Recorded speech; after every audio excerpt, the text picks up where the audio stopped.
Hello, Humboldt County. It's really wonderful to be here with you all and see all your beautiful faces. Thanks for coming out and withstanding this rain, coming together as the human family. Thank you so much, sister, for blessing us. Yeah, so it's an honor to be here with you all today. I just want to start off with a little introduction. My name's Aundrea Stuckey. I'm an activist, I'm a poet, I'm a student here. I was born here in Humboldt County. And yeah, it's really an honor to be one of the first Black families to have moved to Humboldt to this area, to be able to represent my people, to be able to be here to speak here with you all today. And yeah, thanks for your support. Send your energy my way. I'm a little nervous, so. All right. So I thank the We Out Nation for giving us their blessing to gather here to have a conversation about issues oppressing our community.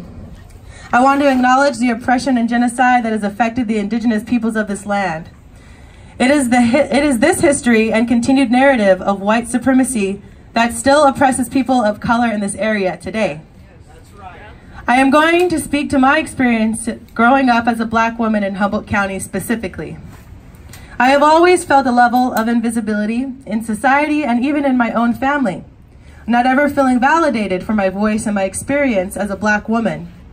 Constantly having to shrink my space to fit the narratives of those who society decided were more empowered than me. I was born in Eureka, California in 1991 to a single white mother. My father was busy raising a family of his own and overcoming the obstacles of being Black in this rural community. He found himself caught in the snares of our corrupt and prejudiced judicial system and absent for much of my childhood.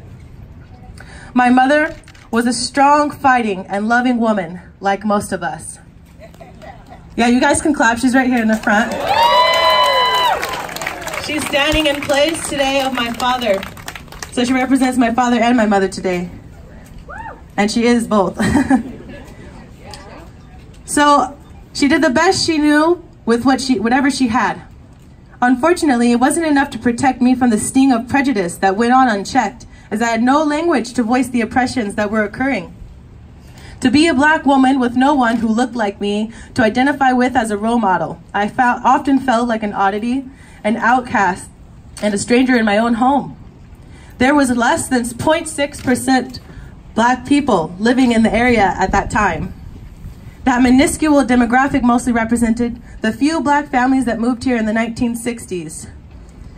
They fled to Humboldt County from the terror of the South when segregation and Jim Crow were the law of the land, and lynchings were still common. How many of y'all knew that? Fortunately, they found work in the logging industry, which did not discriminate against color at that time, and for them, that felt like an oasis compared to the terrors of the South. However, these are the same terrors that again are surfacing to new heights in the wake of the election of our current racist president and his bigoted base. Blacks and other marginalized groups are being threatened in ways this generation has never seen, leaving many of us unprepared, afraid, and not sure what to do or how to respond. We are living in a time when once again at the highest level hatred towards non-whites is again acceptable. But Humboldt County, we have to make such hatred unacceptable. Let me say that again. We have to make such hatred unacceptable. It's unacceptable that Black people do not feel safe in this area. Unacceptable! And that diversity has become nothing more than an outdated buzzword children are taught in classrooms. Unacceptable! It is unacceptable that hate crimes that are happening here are not being rectified. Yeah. Unacceptable! It is unacceptable that Black people are suffering from the narrative that crimes against Blacks go unsolved, as is the case in the murder of David Josiah Lawson.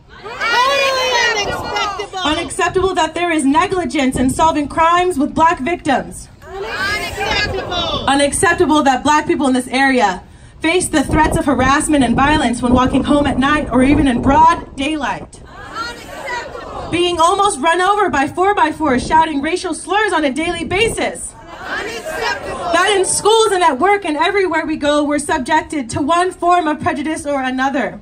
Unacceptable! That my brother's high school basketball team was chased out of the gymnasium in Ferndale by a mob of parents and students screaming niggers and thieves. Unacceptable! These hate crimes are happening all the time.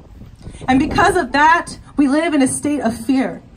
There are some individuals who applaud such actions and take pride in the way these hate crimes silence the black people in this community. I do not believe that those are the same people who showed up here today, nor do you condone such hatred. No! If not only being overtly racist was enough to fix this, but the time for passivity has long passed. Standing idly by is one of the most harmful acts of all. Let this quote from Angela Davis inspire you. I am no longer accepting the things I cannot change. I am changing the things I cannot accept.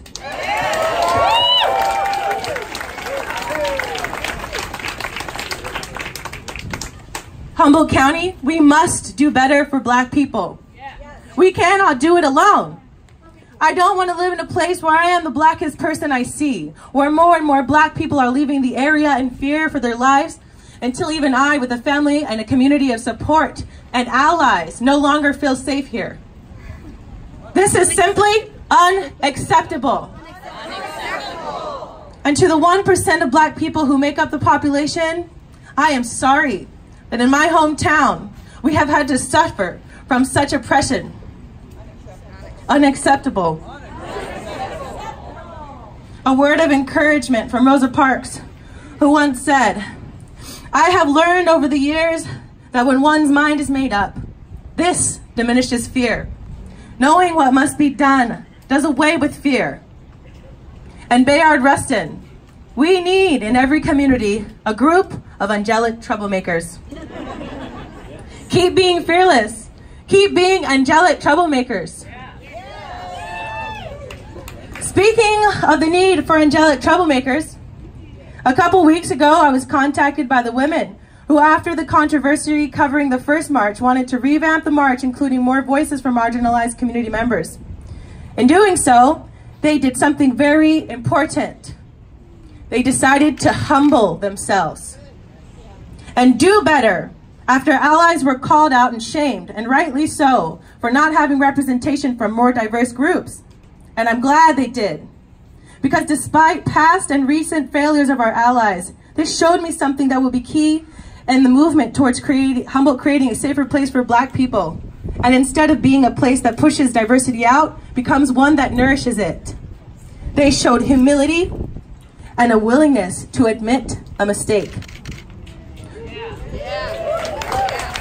To connect across differences to rectify a situation that some still feel is unrectifiable.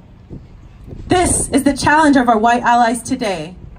To be able to admit they have made mistakes. To admit they have not supported women of color in the best possible way that they can and to the best of their ability in this county.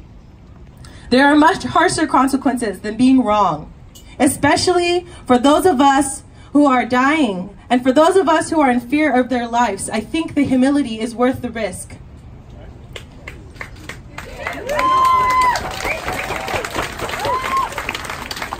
Your humility gives me hope today as a woman of Humboldt County. That you do have the capacity to be better allies.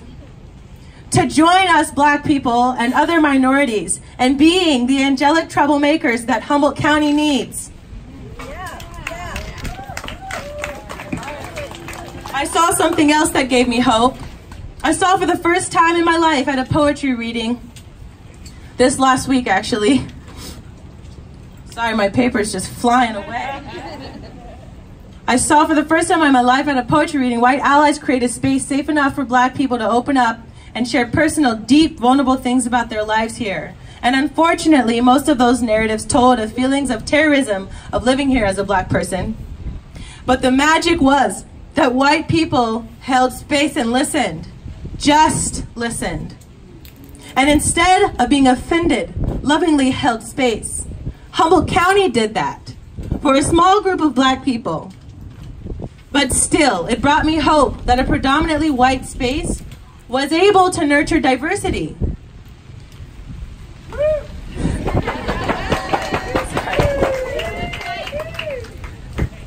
Bless you, thank you.